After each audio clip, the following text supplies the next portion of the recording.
માંગરોળને પાદર પશ્ચિમ દિશામાં ડોસા વાવ આવેલી છે. એ વાવની આસપાસ વૃક્ષોની ઘાટી છાયા પથરાઈ છે. એટલે જ વાવનું પાણી ઠંડુ હિમ જેવું અખંડ રહે છે.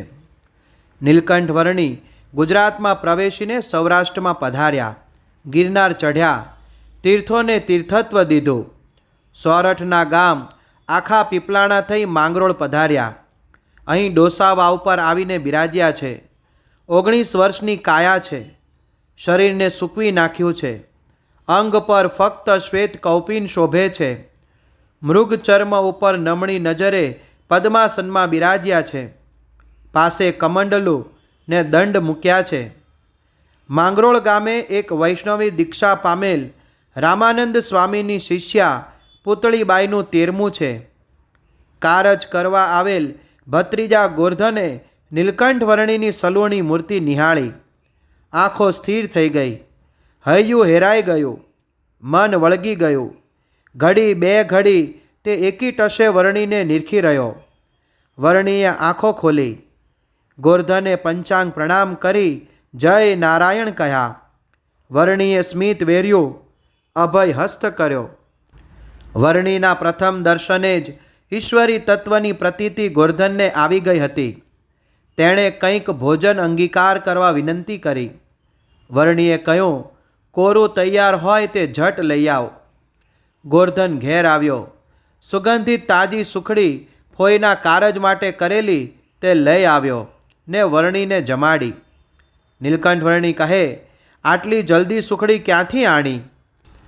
ગોરધન કહે, મારા પરમ ભગવદી પુતળી ફોઈનું કારજ આજે છે. એમ કહી તેની ભક્તિના વખાણ કરવા લાગ્યો. વર્ણીએ કહ્યું, તારી ફઈ જમપુરીમાં કુંભીપાક નામના નરકમાં પડી છે. હાય હાય, આવું કાં બોલો બાપજી? એ તો ગુરુ રામાનંદ સ્વામીના પરમ ભક્ત હતા. ગુરુને ભગવાન માની સેવતા, ભગવાનની ભક્તિ કરતા. એમના વિશે નરકની કલ્પના કરવી પણ અશક્ય છે. તને ન મનાતું હોય તો સમાધિ કરાવું, તેમાં જોઈ આવો. સારું, કરાવો. વર્ણીએ ગોરધન પર એક દ્રષ્ટિપાત કર્યો. તેને સમાધિ લાગી ગઈ. શરીર નિશ્ચેત થઈ લાકડા જેવું પડી રહ્યું ને પોતે યમરાજાને ધામ પહોંચ્યો. ત્યાં નરકના અનેક પ્રકારના કુંડ જોયા. જ્યાં કુંભીપાક નામે કુંડ હતો ત્યાં તેની ફોઈને રીબાતી જોઈ. ફોઈએ કરગરીને કહ્યું, ગોરધન, મને બહાર કાઢ. એમ કહી તેણે હાથ ઊંચો કર્યો. તેને ઝાલી ગોરધને બહાર કાઢી. આ દ્રશ્ય જોઈ યમદૂતો દોડતા આવ્યા. ગોરધનને થોડો મેથી પાક આપ્યો ને પૂતળીને ફરી કુંભીપાકમાં ફેંકી. પછી એક આગેવાન જમદૂત હતો. તેણે ગોરધનની ઉલટ તપાસ આદરી. તું કાળા માથાનો માનવી અહીં ક્યાંથી? વળી આવું સાહસ કેમ કર્યું? ધર્મરાજાને પણ પૂછ્યું નહીં. તેણે રડમસ અવાજે કહ્યું, મારા ફઈની ખબર કાઢવા આવ્યો હતો. આવ્યો હતો તો હવે પાછો જા. એમ કહી ગોફણમાં પથ્થર મૂકી ઉછાળે તેમ વેગમાં યમપુરીની હદ બહાર ફેંકી દીધો. બિચારો ગોરધન દેહમાં આવ્યો ને ચકળવકળ જોવા લાગ્યો. તેના આખા શરીરે પરસેવો વળી ગયો હતો. નીલકંઠ વર્ણીએ મંદ સ્મિત કરતાં કહ્યું, કેમ, ફોઈને જોઈ આવ્યો ને? ગોરધને આજીજી કરતાં કહ્યું, પ્રભુ, ગમે તેમ કરી એ મારા ફઈને ઉગારો. તમે તેના કારજનું અન્ન અંગીકાર કર્યું છે. હવે તેને નરક ન હોય. દયાળુ, દયા કરો. વર્ણી કહે, ફરી તું કુંભીપાકમાં જા ને તેને બહાર કાઢ. તે બોલ્યો, માંડ બચ્યો છું એ કાળ મુખાઓના મારથી. વર્ણી કહે, હવે જો જમ સામે થાય તો અમને સંભાળજે. તું ધારીશ તેવડું તારું શરીર થશે. વળી અક્ષર મુક્તો તારી સહાયમાં હાજર થશે. ગોરધન ફરીવાર જમપુરીમાં ગયો. ફોઈને કુંભીપાકમાંથી બહાર કાઢવા પ્રયત્ન કરતો હતો ત્યાં જ એક પહાડ જેવો જમદૂત ત્યાં આવ્યો ને તેને ડરાવ્યો. તે વખતે વર્ણીની મૂર્તિનું સ્મરણ કરી ગોરધને હાક મારી. અક્ષર મુક્તો સહાયમાં આવ્યા. જમદૂતો તેના તેજથી ત્રાસ પામ્યા ને ધર્મરાજ પાસે જઈ વાત કરી. ધર્મરાજા કહે, બીજા 1000 દૂતોને લઈ જાઓ ને એને બાંધીને મારી પાસે લાવો. આદેશ થતાં જ એ કાજળ જેવા કાળા, પહાડ જેવા ઊંચા ભયંકર જમગણોની જમાત ચાલી. કોઈ જમ ગુફા જેવા મોંમાં શબ ચાવતા હતા, જાણે જમ્યા પછી એલચીનો મુખવાસ લેતા ન હોય. કોઈએ ખોપરીની માળા પહેરી હતી. કોઈ માનવ ખોપરીઓને ખોબોમાં લઈ ખણખણાવતા ઉછાળતા હતા. એને મન કોડિયુંથી વિશેષ નહોતું. કોઈના હાથમાં તાડ જેવા સાણસા હતા. ભૂખ લાગે ત્યારે સહેલાઈથી પાપીઓનું માંસ તોડી શકતા. કોઈ જમડાએ આંતરડાનો હાર, કંકણ ને કંદોરા જેવા રક્ત શણગાર ધરેલા. કોઈના મોંમાંથી લાવારસ નીકળતો. કોઈના હાથમાં લોહીના ખપ્પર હતા. તેમાં હાથી ધુબાકા દે તોય ઉંદરડી જેવડા ભાસે. પ્રલયકાળના વાદળા જેવા દિસતા એ જમગણને જોઈ ગોર્ધને વર્ણિનું ધ્યાન ધર્યું અને સંકલ્પ કર્યો કે તત્કાળ ગોર્ધનનું શરીર એ જમગણો કરતાં અનંત ગણું મોટું થયું. એ બધાની પાછળ પડ્યો. કોઈને પગથી કચડ્યા, કોઈને ઠાર માર્યા, કોઈને બગલમાં ભીસ્યા. બધે હાહાકાર મચી ગયો. એક દૂતે જઈ ધર્મરાજને વાત કરી. તેથી 14 કરોડ જમદૂતોને લઈ ભયંકર પાડા પર અસવાર થઈ ધર્મરાજ પોતે આવ્યા ને સિંહની જેમ ત્રાડ પાડી. એ વખતે ગોર્ધન પણ ડરી ગયો. તેણે તરત વર્ણીને યાદ કર્યા. તેથી અક્ષર મુક્તો ત્યાં હાજર થયા. ધર્મરાજ તો તરત ઓળખી ગયા. પાડા પરથી નીચે ઉતરી સાષ્ટાંગ પ્રણામ કર્યા ને આ બધા ઉત્પાતનું મુખ્ય કારણ જાણ્યું. અક્ષર મુક્તોએ ભૂતળમાં ભગવાન પ્રગટ થયાની વાત કરી ને બાઈને કુંભી પાકમાંથી મુક્તિ આપવા જણાવ્યું.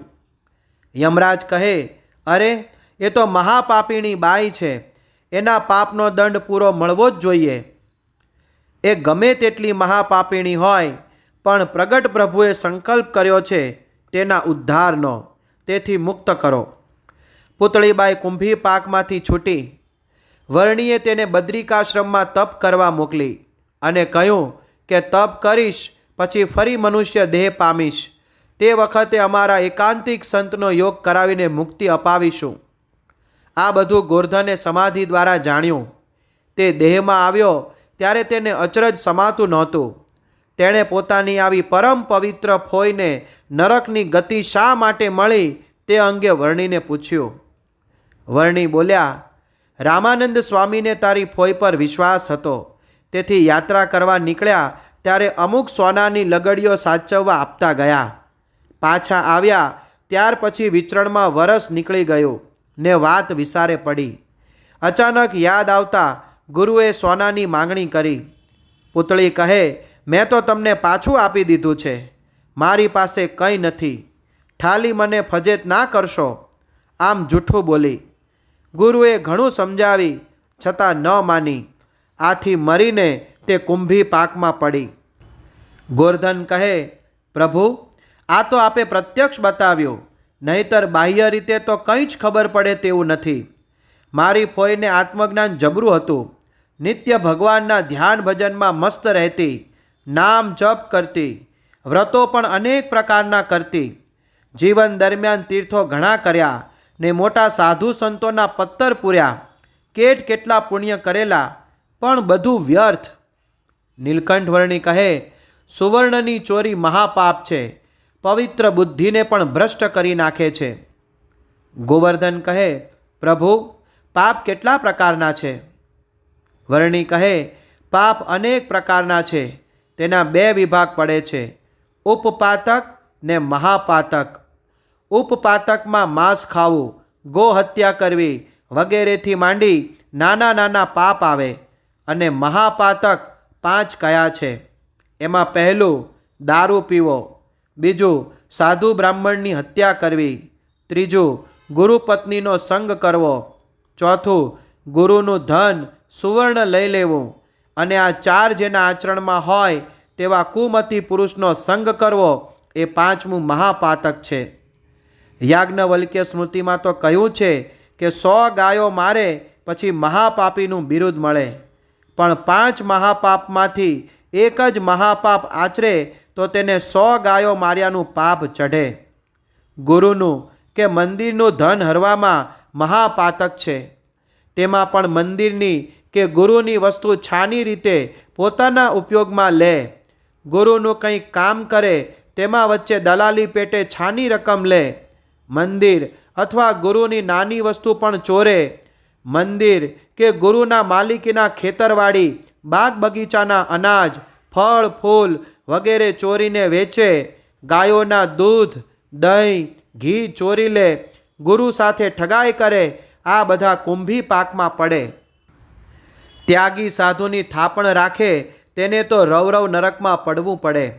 વળી કોઈ વસ્તુ ત્યાગી સાધુને વેચાતી આપે ને તેમાં કંઈક નાણું પોતાના ગજવામાં નાખે તો ત્યાગી કે ગૃહસ્થ બંનેને સરખું પાતક લાગે. વળી પોતાનું પાપ ધોવા મંદિરમાં ગૃહસ્થો દ્રવ્યદાન કરતા હોય છે, એ દ્રવ્ય ઠાકોરજીનું ગણાય. એમાંથી અણહકનું જો ખાય તો જે પોતાનું પાપ ધોવા ધર્માદો કરે છે તેનું પાતક એને ચોંટે. ભગવાનના મંદિરમાંથી જે કંઈ નાની મોટી ચોરી કરે તે પણ કુંભી પાકમાં જઈને પડે છે. મંદિરની માલ મિલકત ઠાકોરજીની ગણાય. તેમાંથી કોઈ વસ્તુ કોઈને છાની રીતે આપે તો તે પણ ચોરીનું કર્મ થયું. આવું કરનાર પણ નરકે જાય. ગુરુ પોતાને કોઈ કામ અંગે ગામત્રે દૂરદેશ મોકલે ને વચ્ચે જૂઠું ખર્ચ ઉમેરી ધન પડાવે તેને પણ શાસ્ત્રકારો મહાપાપી ગણે છે. અરે ખાદ્ય પદાર્થ પણ ચોરીને છાનો ખાય તે પણ પ્રભુનો ચોર છે. ગુરુની વસ્તુ ન ચોરતો હોય પણ બીજાના માથે મિથ્યા અપવાદ નાખે તો તે પણ મહાપાતકી ગણાય છે. કારણ કે નિર્દોષની ઉપર દોષારોપણ કરવું તેને આ લોકમાં પ્રભુનો ચોર ગણ્યો છે. એનું કલ્યાણ કદી ન થાય. ભલે માળા ફેરવે, ધ્યાન ધરે, તીર્થ કરે, ઉપવાસ કરે, પણ અંતર્યામીથી કંઈ પણ અજાણ્યું નથી. બીજે ઠેકાણે કરેલું પાપ ભગવાન કે સંતના આશરે બળે છે, પણ ભગવાનને સંત પાસે જ પાપ કરે તો તે વજ્રલેપ થાય છે, ક્યારેય ટળતું નથી. અનંત યુગ વીતે પણ ગુરુના ધન લેનારનો છૂટકો થતો નથી. ધર્મ અર્થે આપેલ દ્રવ્ય ચોરનાર કોઈને તે પચતું નથી. એ હળાહળ ઝેર જેવું છે, સુખ માત્રનો વિનાશ કરનારું છે. કાચો પારો પેટમાં જાય ને આખા શરીરે ફૂટી નીકળે તેમ ધર્માદો ખાનારનું પણ એવું થાય છે. ચોરી અને જારી આ બે પાપ અતિ ભયંકર છે.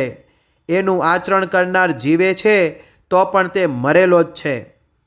આમ નીલકંઠ વર્ણીએ ગોર્ધનને શાસ્ત્રોના સંદર્ભો ટાંકીને ખૂબ ઉપદેશ દીધો.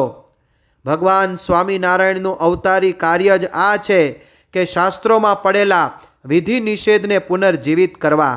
સ્વર્ગ અને નરક, બંધન અને મુક્તિ, પાપ અને પુણ્ય આ સનાતન હિન્દુ ધર્મના સ્વીકૃત અંગો છે. એમાં શ્રદ્ધા ધરાવનાર મુમુક્ષુ જ માયાના બંધનથી છૂટે છે. વર્ણિન્દ્ર મહાપ્રભુએ આમ પુતળીબાઈની મુક્તિ કરી. ગોર્ધનને વિધિ નિષેધોની પુણ્ય પાપની સ્પષ્ટ સમજણ આપી પોતાનું અધમોદ્ધારકનું બિરુદ સાર્થક કર્યું. માંગરોળને પાદર સંધ્યાના રંગ પશ્ચિમના આભ પર હિંગળો પૂરી રહ્યા હતા. પક્ષીઓ કલરવ કરતા ગગન ભરતા નીડમાં પાછા ફરી રહ્યા હતા. એવા ગોધૂલી ટાણે નીલકંઠે નાસાગ્ર વૃત્તિ ધરી અડવાણે પગે લોજની વાટ લીધી. જય સ્વામિનારાયણ.